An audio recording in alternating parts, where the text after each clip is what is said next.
Hey, and welcome to the Dram and Stone podcast, a podcast where two friends raise a glass and have a conversation. I'm Nick. And I'm Kyle. Kyle. Hey, Nick. Welcome to 2025. Crazy. I know. Who knew we'd get here? I didn't. Yeah. I mean, listen, if you'd have told me back in 2019 when we started this bad boy, we made it in 2025? I don't know. Well, not only that, but if you'd have told me in 1995 that someday you'd be in 2025, I would have been like, what? And then I would have done the math and be like, oh, I guess that makes sense. Yeah. If they say 2065, what? Yeah. Maybe. Might get there. Maybe. Yeah. Modern medicine. Sure, yeah. We're hopeful in some ways. Certainly possible. Yeah. Or at least digitally. Sure. Just upload me to a computer. Is that what you mean? Yeah. I feel like that can't be too far off. Kyle, most people in the podcasting world today are releasing their year in review episodes and the here's what we hope to accomplish in 2025. Yeah, but we're not going to do that. Absolutely not. Why not? Well, because it's the holidays. We're kind of taking it easy too. Exactly. And we want some easy episodes to edit. Yeah. And that seems like an editing, not easy episode to edit. Nah, or prepare for. That's mainly it. Yeah. We've not prepared for that at all. So we'll get that one to you next week. Correct. Or maybe the week after. Yeah, who knows? But basically, maybe sometime in May. I was going to say, by the... You read my mind. By the end of 2025, you will have the 2024. We will have recap 2024. Correct. And then we'll talk about 2026. That'd be great. Yeah. So this week, Kyle, because we're not doing the recap thing, I feel like we should just do a normal Drip and Stone episode. Heck yeah. That's what people want. Yeah, I think it's refreshing in some ways because everybody else is recapping all the crap. Yeah. You're tired of hearing New Year's resolutions. Exactly. You just want some normality. Sure. Back. So speaking of normality. Yep. I say we... do some scotch. Yeah, it's a good idea. It is. We should go make a bonfire and sit outside the bonfire and drink some scotch. Okay. Because it's smoky scotch season, and it's also bonfire season. Right. So why not do the thing? I mean, here in Florida, anyway. If you're you're probably not going to do a bonfire in January in Wisconsin. Well, so when was the last time you did a bonfire? Like a big bonfire, just an actual bonfire. Oh, it's been a while. I make a campfire in the backyard kind of thing. Sure. A couple pieces of wood and but bonfire. Yeah. Probably 6 years, maybe. Right. Yeah. It's been a minute. Was it one that you constructed? Or was it one where you went to an event? I went to a party. I don't know if it was a New Year's party. It was a party though. Yeah. I didn't do it, but it's other people did. The reason it just came up during the college football season, I was watching Game Day or something, and a story came on about a university that they had this huge tradition of a bonfire that one ended up getting out of hand one time. Yeah. And so I was explaining what a bonfire, what that's actually kind of like, and just being in the presence of a flame that big, and just how strange it is. So I mean, I haven't been to one since high school. Our high school used to do a big one, homecoming week or whatever. Sure. And it's just such a bizarre kind of experience to be around that kind of a flame. People in Carroll's neighborhood, they used to throughout the year collect a bunch of yard trash and debris and stuff like that. They'd pile on a bunch of fallen trees and if you've got a chest of drawers that you don't want no more. Exactly. We'll take care of it. Literally the entire neighborhood would throw out their Christmas tree basically the same day. Right. So they'd go over and pick everybody's Christmas tree up and chuck it in this pile. And man, that thing, easy 40, 50 foot flames. Right. Easy. They put it in a big field. They'd be safe-ish. I'd have a hose running. Yeah. Thing got out of hand. Yeah. But that thing was you could easily feel it from the outside of that field. Right. That's how big this flame was. Right. It was intense. Yeah, that stuff is wild. Yeah. I remember going to the one that was at our high school, and you couldn't really watch it, or you'd constantly have to readjust how you were facing the thing, because that whatever's catching that that heat would just that radiant heat would just start radiating, and you just have to kind of I gotta turn everybody. I gotta turn my back to it for a minute to stand far enough away, nobody else is standing that far away, right? So you kind of have to get in there and just why's my jacket melting? Yeah. Should I be I should concerned? take a step back, guys. I should take a step back. Exactly. I do love a good fire. Do love a good bonfire. Yep. And you know what else goes with a good fire and a bonfire? What's that? That's some smoky scotch. Some smoky scotch. So Kyle, I have brought for us a Laphroaig Dram. You can see, like, I'm holding this. This is the upgraded Dram from Laphroaig. Nice. You ever seen one? How'd you get that? Well, this is actually from the Friends of Laphroaig, and you have to go to Laphroaig, and like if you buy a bottle of Laphroaig, Yep. There's a code on the inside of that bottle in this little piece of paper. Right, little pamphlet. Yeah, you sign up for Friends of Laphroaig, and you enter that code for every bottle you drink or every bottle that you go to Total Wine, and just pop the little thing out, and you put in the number on that little paper. Yeah, basically. Yep. And it gets you points, and then you can be a friend of Laphroaig. Right. Well, if you do that enough times, and I think it's only like 3 bottles or something, right? Or you can go to Laphroaig and you can ask for your rent. Because as a friend of Laphroaig, you have a plot of land in their big peat field. Nice. Bog, whatever it's called. Right. And so I've seen it. It's right across the street from the distillery. You go there and it's just this like I don't think I'd want to walk out there because it's a little squatchy. It's a little squatchy. And it was, when I went, it was like, it was raining. Right. Like, it's not just like misting, like, yeah, exactly. You just step disappear. in that. Exactly. So I didn't go out and I didn't put my flag, because they get a flag. They give you some wellies, water galoshes. Sure. They give you those if you want, but I was like, nah, I'm good. Yeah. But I didn't go put my flag out there, but I did ask for my rent. And so you go up to like the counter, and the person behind the counter is like, what can I do for you? And you're like, I'm here to collect my rent. Yep. And they give you just a little bottle. It's up there on the shelf. A little bottle of Laphroaig. It's a normal bottle of Laphroaig. It's like 2 ounces. If you have a couple codes in there, you get what's called the upgraded Dram. Right. And so that's what I have here. Right. And the upgraded Dram is basically just the Laphroaig cask strength. Right. So you text your buddy. That's exactly. You say, hey, bro, you got any Laphroaig codes laying around? What I did. Exactly what I did. Yeah, because I was literally at the distillery when I texted you. Yeah, I know. And I was like, hey, I need you to text me a code. Right. And you came in clutch. I had 2 or 3. Yeah, you came in clutch. Yeah. And so that enabled me to get the upgraded Dram. Nice. So I figured, because you enabled me to get the upgraded Dram, I'm going to share it with you. That makes sense. Yeah, so this is the Laphroaig cask strength. It is batch 14. Okay. And it is bottled at 58.6. That's a nice proof. Yeah, that's 117.2 for those of you keeping track of that math. Boom. And I figured what we'll do is I have an open bottle here of the Laphroaig cask strength from 2019. That's batch 11. Okay. That I think we'll pair it with. What do you think? I like that idea. That's also 117.2. That makes sense. Yeah. I don't know if that's like the standard for their cask strength. Must be. I got a new Seems version on the shelf, but I don't want to go up and like look at it. You have another cask strength? Yeah. Is that the one that I bought you, or is this the one that I bought you? No, that's the one. This is still the first one? Yeah. Wow. Yeah. I just, for whatever reason, I don't dip one of into it those very ones. often. Yeah. Yeah. It's back there. Yeah. You ready? Yeah. A little cute little Dram here. Pretend there's a cork pop. Ready? Do it with me. Oh. Nice.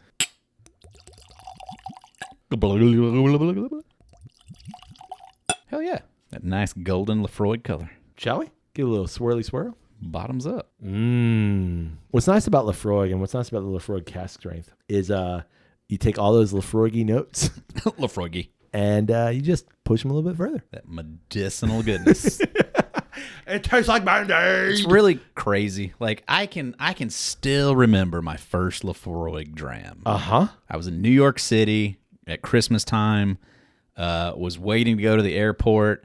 We jumped into the bar at the hotel that we were staying at, and I got a pour of Laphroaig. I saw it there. First time I ever had. This was probably like 2017, 2018, somewhere in there. Yeah. And it just being just ashy and smoky and like just felt like I was chewing on a cigar. Yeah. Yeah. Yeah. And now to smell it now, I'm like, is there peat in this? You're not wrong. Like to me, it's less peat and it's more medicinal. It's more medicinal, more honey, more malty. Yeah, it's crazy to think back then of going like, oh, yeah.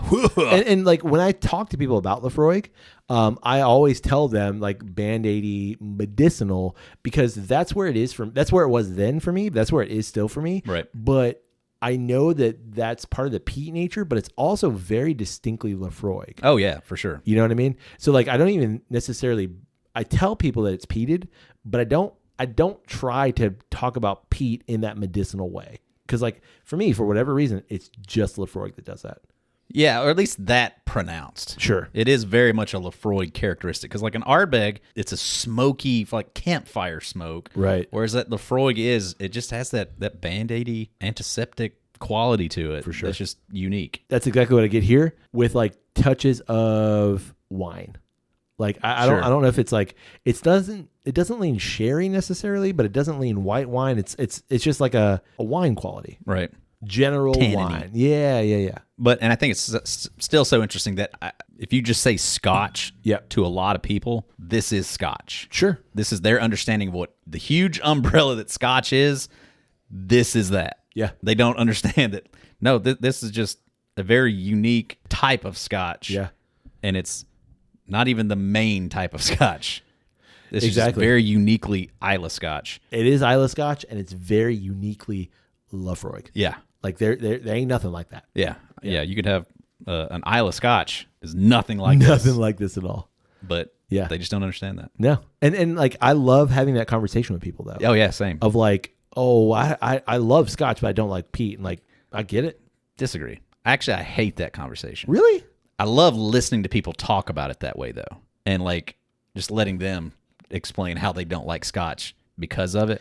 But I don't like having that conversation because that's an experiential thing. Yes, but I like having that conversation not in the like let me school you way.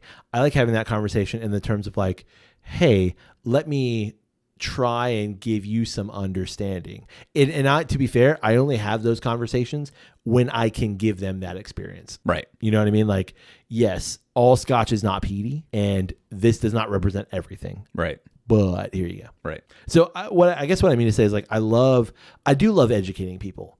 Like in some way, like that's what this podcast is too. Like it's us educating ourselves, but by proxy, we're educating other people as well. Sure. We don't get it right all the time, but we get it right At least some of the time. 65% of the time. It works every time. Every time. Right. Shall we? Yes. Yep. It's delightful. It's delightful. To me, it's less so on the nose and more so on the palate where the peat comes through. Oh, yeah, for sure. But even still, I mean, it is. It's peaty. Yeah. It's there. It's a kick. But it's such a different peat than Ardbeg or what's the Brooklotti? The Octomore? I was thinking the other one. Port Charlotte? The Port Charlotte. Yeah. This one, it's almost like it's a different wood. I mean, I'm sure it's not. I'm sure it's still. It's all peat. Well, I mean, the nature of like the bitter is where I'm kind of like going because the peat takes me straight there. It's almost like it's like just a different. Yeah, maybe it is. Maybe it's just like a different earthy nature to that peat. Isla is not a big island, but I know it's big enough where like you're gonna get some variations. And most of the peat that they're getting, from what I understand, I could be completely wrong. From what I understand, most of the peat that they're getting is within their general area. So yeah, maybe. Right. I don't know that to be 100% true.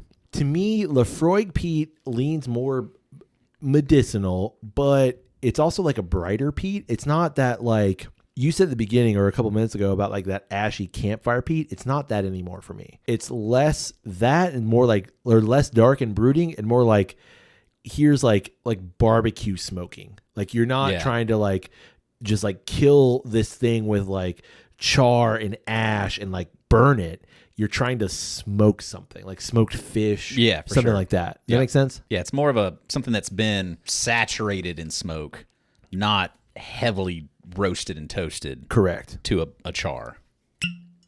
Yeah, exactly. Yeah, I would agree with that.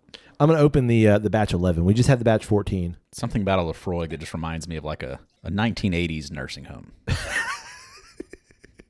It's actually on the bottle. Where smoking is still absolutely a thing. Encouraged? Yeah, just a public thing. It still has some of that. Oh, yeah. Nose is definitely different. Wow, that batch 11. Definitely more subdued, I think. Yeah, I mean, that to me doesn't really nose that medicinal. No, I just get like malty sweetness. Yeah, I get malt and honey. Yeah. And maybe even like a little floral thing. I literally, I was going to say like almost potpourri, like just like that's bright pretty. Wow, that's bizarre. Yeah, go back to it. Now I like definitely see the similarities. Yeah, you can see it's from the same concept. But yeah, this one still has like that medicinal touch on it. Maybe that's just like because it's fresher, maybe, quote unquote. That's really interesting. Yeah, but go to the palate on the batch 11. Very similar on the note or on the palate. Yep. Really interesting. Yeah, for sure. And being at the exact same proof, that's kind of cool. Yeah, that's like super neat. You know, here's a thing that is theoretically, you know, 5 years apart from one another. Right. Here are the differences. Yeah, palate's almost identical. I don't know. Going back to the 14, there's a bit more of a peppery note. Right. I would agree. Leaning jalapeno. Jalapeno. Yeah. It's a spicy pepper. The feeling that a jalapeno gives you in your mouth. Like, it's not like, it's that spicy, but it's also that like, yeah. You know what I mean? Yeah, that energy. Yeah. Energy's pretty good. Man, what a cool experience, though. That's fun. Good old Laphroaig. Every time I have, like, for whatever reason, I'm not like super drawn to it, especially now because of our taxes and the way things have gone here. Laphroaig used to be a pretty affordable bottle, and I think now it's less so. It's like in that $70 range, and it's a little like creeping up. Yeah, and I know it's good, but like, do I want to spend $70 on a bottle of Laphroaig when I can spend $70 on something new or something elsewhere? So that's a little bit of a difficult conversation for me. But every time I have it, I'm like, put right back at the beginning of my peated scotch journey. I love revisiting brands and bottles that got me started in things. Oh yeah, for sure. It's like revisiting an old friend, but in some ways it's like, oh yeah, I remember why I liked that. Right. And I remember why this was my, you know, for whatever reason, it could have been my entry into smoky scotches, could have been anything, but this was it. Well, yeah. And this bottle specifically, surely you had another one that you finished, a Laphroaig cask strength. Nope. That's it. Because like that was, I feel like that's why the one that I bought you was like such a high order, was like you were either almost done with it or you were about to be done with it or something. No, I wanted it because I knew it was a new batch and I only had about half of a bottle. I literally have not had any of it since this. Interesting. Because there was a point in time where the Laphroaig cask strength was like your it bottle. Oh yeah. There for a second. So it is fun to like come back to that and be like, yeah, no, that's still really good. Agreed. I love it. Yeah. Snow barbecue. That's really good. I was gonna say, like, I've had a lot of really interesting things since then. Right. But it's like that thing of like coming back to something like, nope, that's still good. Yep. Even quite tasty. Even in the pantheon of all the things I've had, it's still quite tasty. Yep. Yeah, absolutely. Well, Kyle, now that we have a great drink, what do you want to talk about this week? I've gotten on a kick, Nick, of Kick Nick. Kick Nick? I've started reading a bunch of classic novels.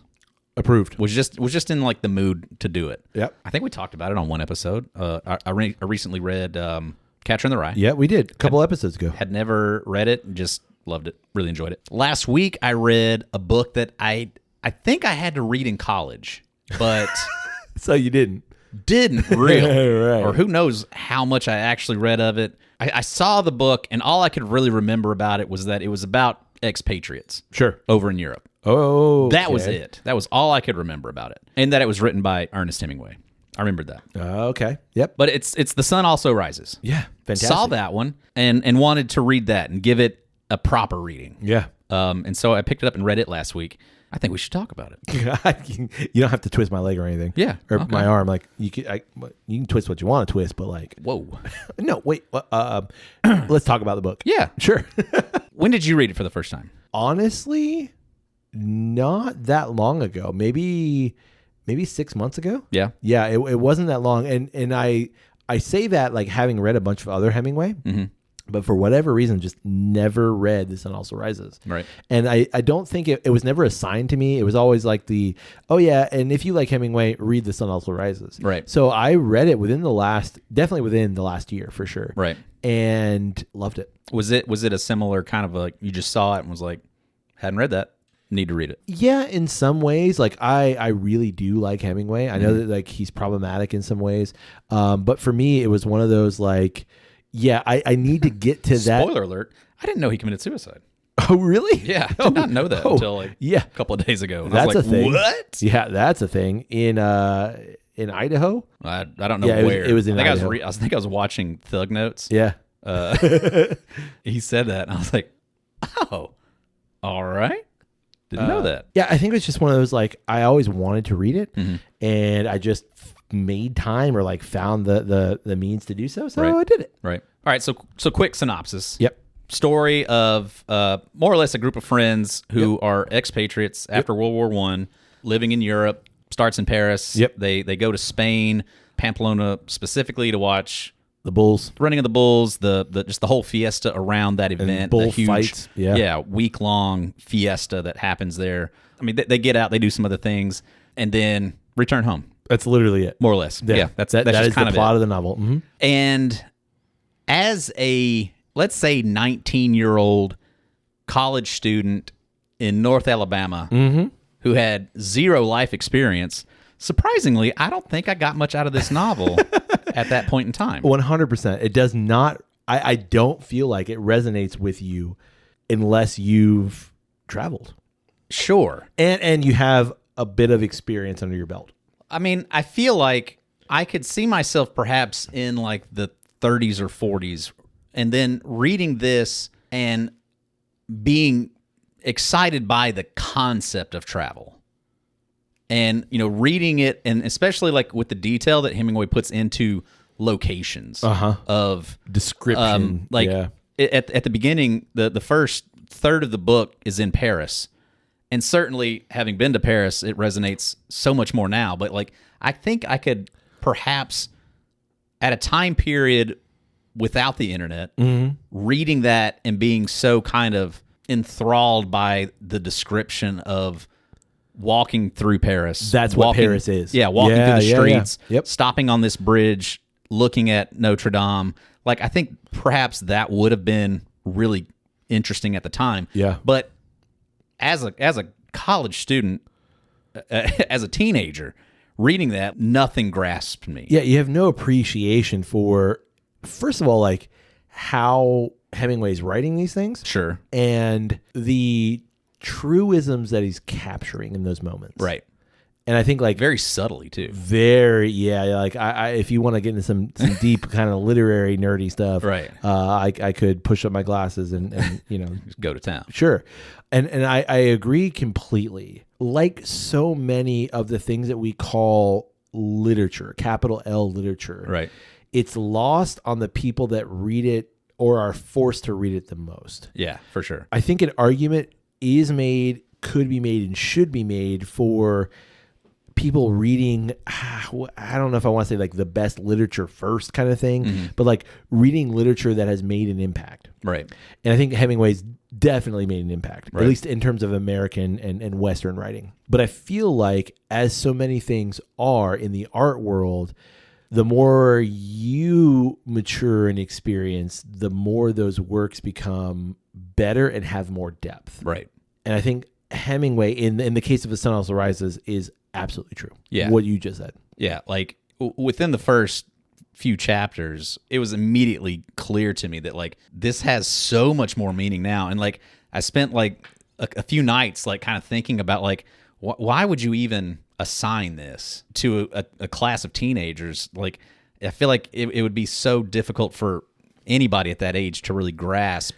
And I think there is something to I guess, like, as a professor, as a teacher, you want to teach something that energizes you. Yeah. So perhaps that's just more or less like the kind of the context there. But reading it as an adult, as somebody who has traveled, been to Europe, and could appreciate that context, yeah, it was absolutely like deeply enjoyable. Oh yeah, even just as like a travel novel. And so I think that what Hemingway does in terms of the majority of his writing is he does what we as individuals do naturally, in that that there's so much subtext to the things that he's conveying.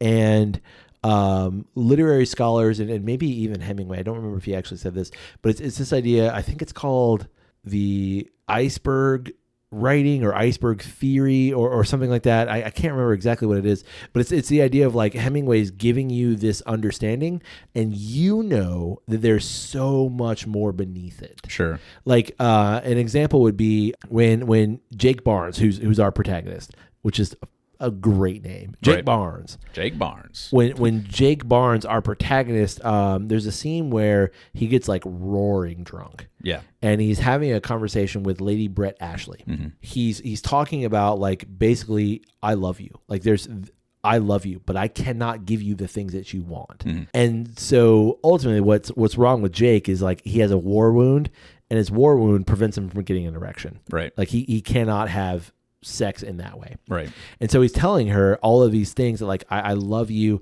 I want to be with you, but I can't give you what you want. And like Hemingway never fully conveys everything, but like the manner in which he writes, you understand all of the pain that, not just physical, but all the pain that like Jake is going through, telling this woman that he loves her, but he can never give her everything that she wants.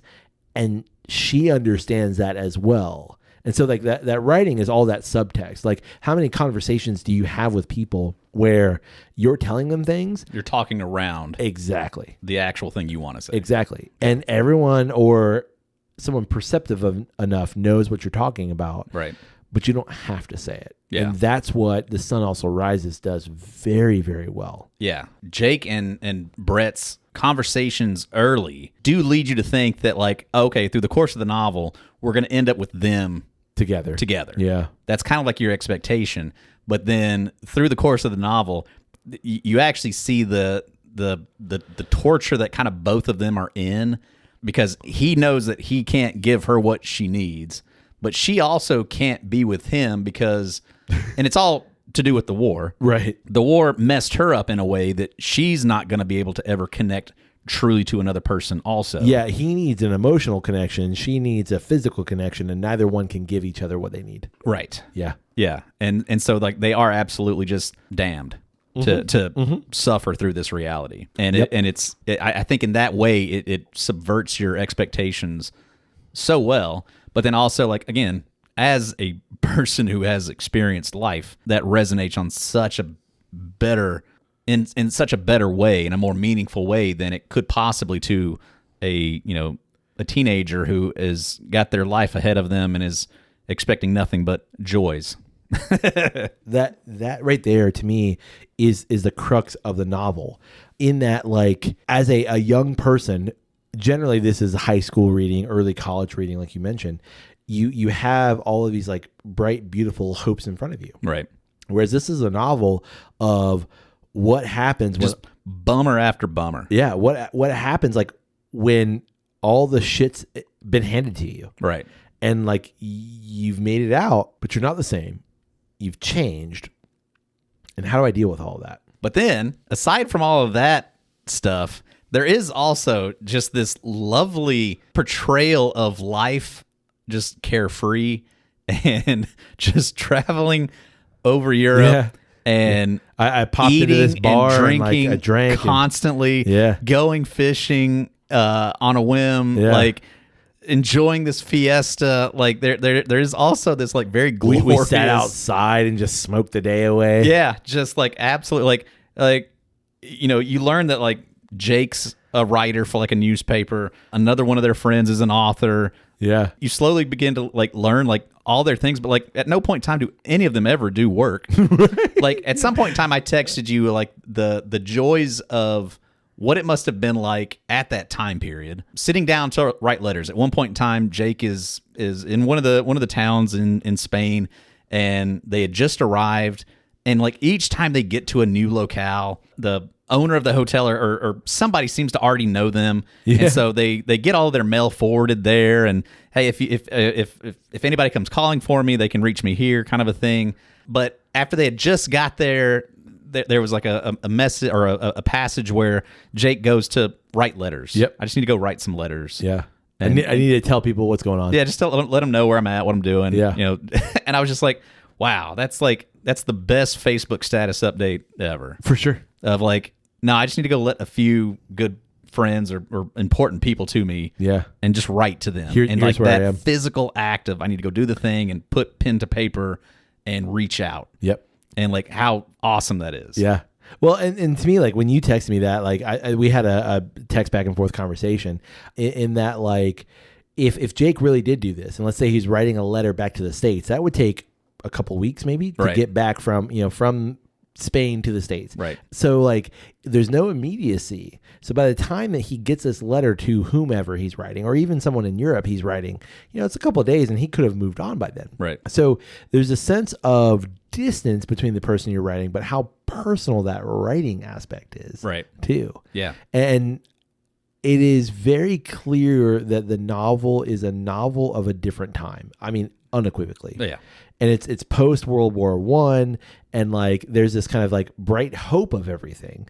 And granted, what you just mentioned, these people are characters are moving through life post World War I, where everything seems kind of like there's a brand new hope, but they themselves are very much disillusioned. See, I don't read it too much with a hopeful connotation to it. Interesting. I didn't really get that. I mean, I think one, just knowing that World War II is a few years away. Sure. But also too, like I kept reading it as like kind of it's difficult to appreciate where you are. Yeah. Practically all the characters have some thing that's like damaged them. Yes. And either addressing that damage or that just life has left you to a point of not being able to fully live anymore. Mm-hmm. And so like I really never got that hopeful, bright future, better days are ahead of us kind of thing. That context of like, look at how great this really is. Like somebody reading it, I'm like, oh man, like to be training around Europe on a whim, like, yeah, let's go over to Pamplona and go watch the fiesta. That's, coming up. We could do some fishing while we're there. We'll be there for a couple of weeks. It'll be great. And then we'll just come back to Paris and continue on with life. We're going to have absinthe. We're going to have wine. We're going to have beer. We're going to have all these things. It's going to be incredible. We're just going to hop from cafe to cafe and just enjoy life. But they can't enjoy life. And I think that's because they're so damaged by the things that have happened. That's what the title points to, is that even in the midst of all of these things, the sun will rise tomorrow. Right. The sun also rises tomorrow. Like that is a thing that we can count on. So like for Jake, yes, I am a damaged individual and I'm going throughout life. And like, I think though, while he doesn't recognize in the text, and this is part of that, like the way Hemingway is writing, he doesn't outwardly recognize that all of these things are great. But there's this, to me, a very base level understanding of, I did not die. I made it out. That doesn't mean that I'm better or worse than anyone, but I made it out and there is a new day. So like for him, you're right, damaged both physically and mentally, but he's still here. And he knows so many people who aren't here. So there's that joy in some ways, the mundane, where we see is like, oh, let's traipse around Europe. For him, this is just like, well, this is now what I do. Right. I write articles occasionally, I guess, Maybe. But I traipse around Europe. And so that is the good thing about life. I am now able to do that. Now, whether Hemingway mentions that or not, I don't think that he outwardly says that. And that's part of the subtext of like, you're supposed to understand all of this. You're supposed to get that even in the midst of all of this just bleak shit, there's still, we're going to go hang out and have a good time.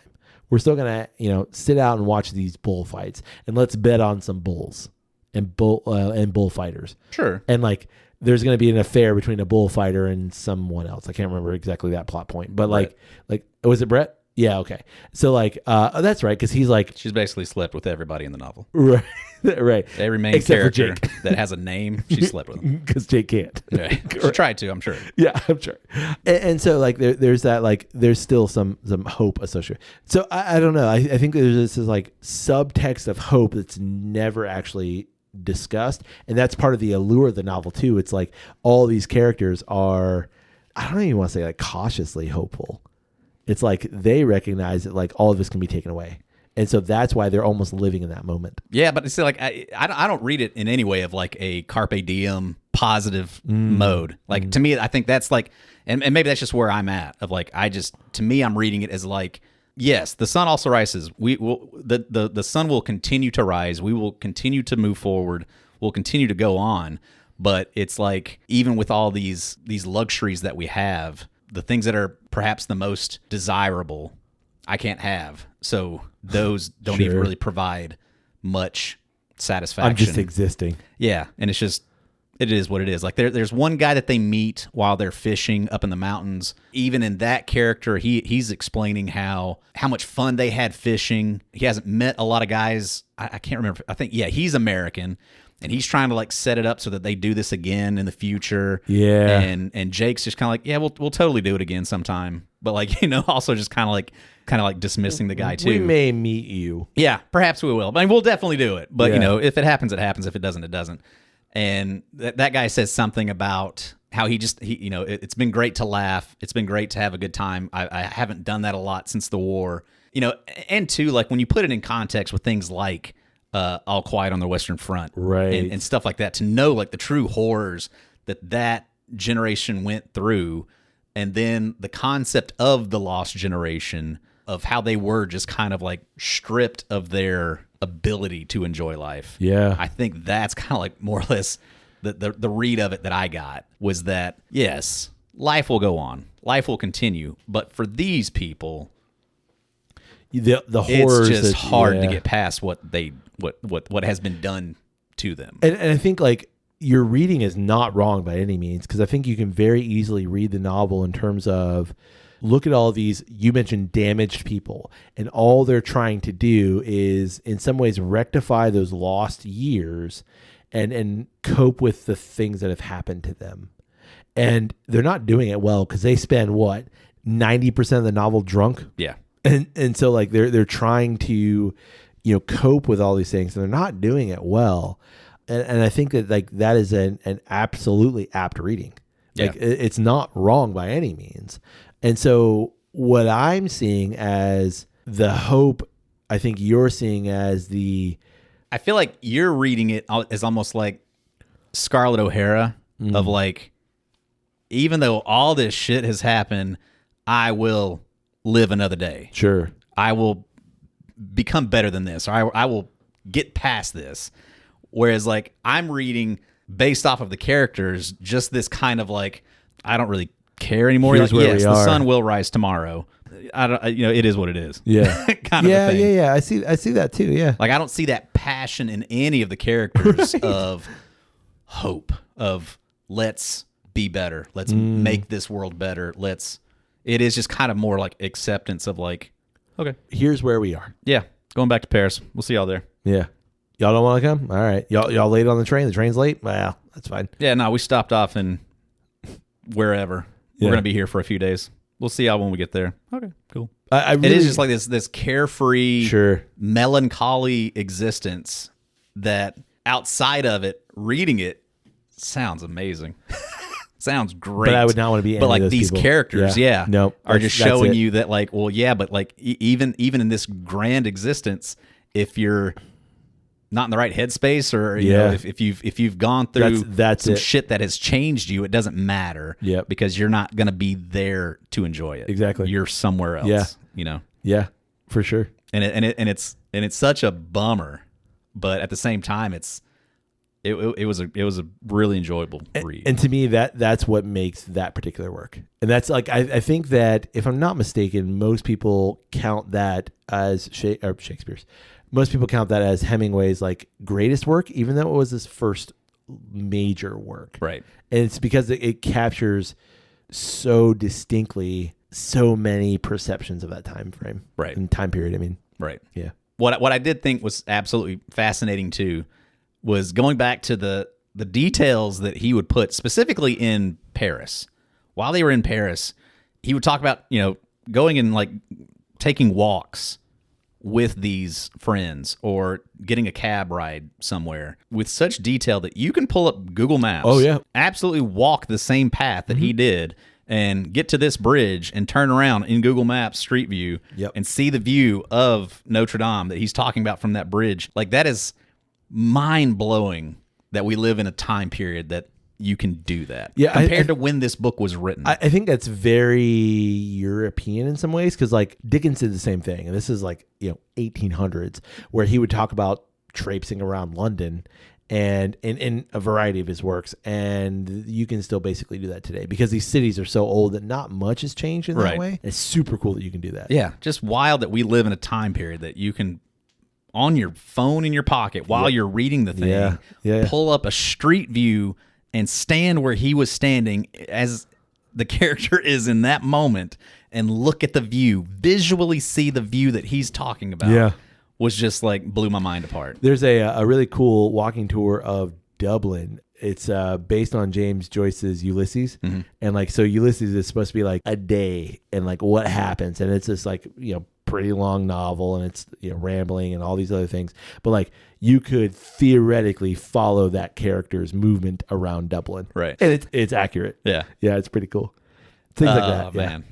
Yeah. No, great book. Really enjoyed it. Would love to go to Pamplona. Although I say that, and I probably wouldn't. The concept sounds great, but I hate a crowd.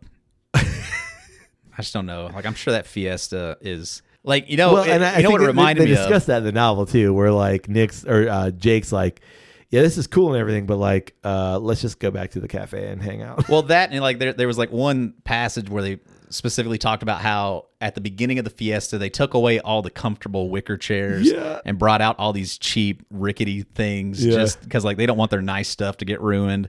So and Jake's it was like, what the hell? He's like, yeah, no, this is a bummer. Yeah. It also reminded me of City Slickers. Yeah. Because in the beginning of City Slickers, that's what they're doing. They're doing the running of the bulls.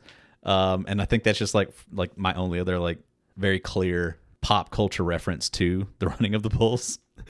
But I think funny too, just because like that's also a movie about a guy who more or less has like lost his lust for life. Yeah. And has to find it again.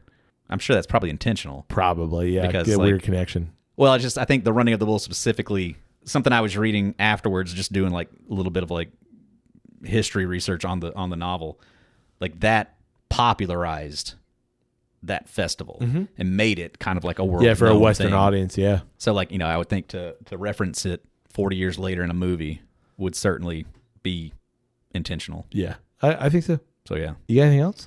No, I don't think so. No, we've basically finished the whiskey in our glasses. Yeah. We got some more in the bottle, and we might pour some more later. Yeah, we'll see what happens. Well, we'd love to know, what do you think about the Laphroaig cask strength, whether or not you've had the batch 11 like we did from the 2019, or you've gone and visited Laphroaig and gotten yourself the upgraded Dram, the batch 14. If you went last year. Right. Or this year. Or you just found a bottle. Or 2 years ago. Well, it depends on when you listen to it. 2 years ago when you got that. It was 2024.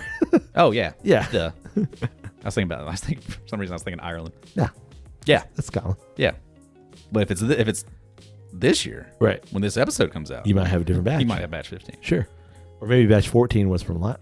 Anyway, we want to know, what do you think about Laphroaig cask strength? Yeah. That's basically what we want to know. Or what's your favorite Laphroaig expression? Yeah. Maybe like that quarter cask. Ooh, that Kyrgyz. Yeah. I'd like to try all of them. We'd also love to know, what do you think about classic literature in general? Yeah. What's that one classic novel that you keep going back to?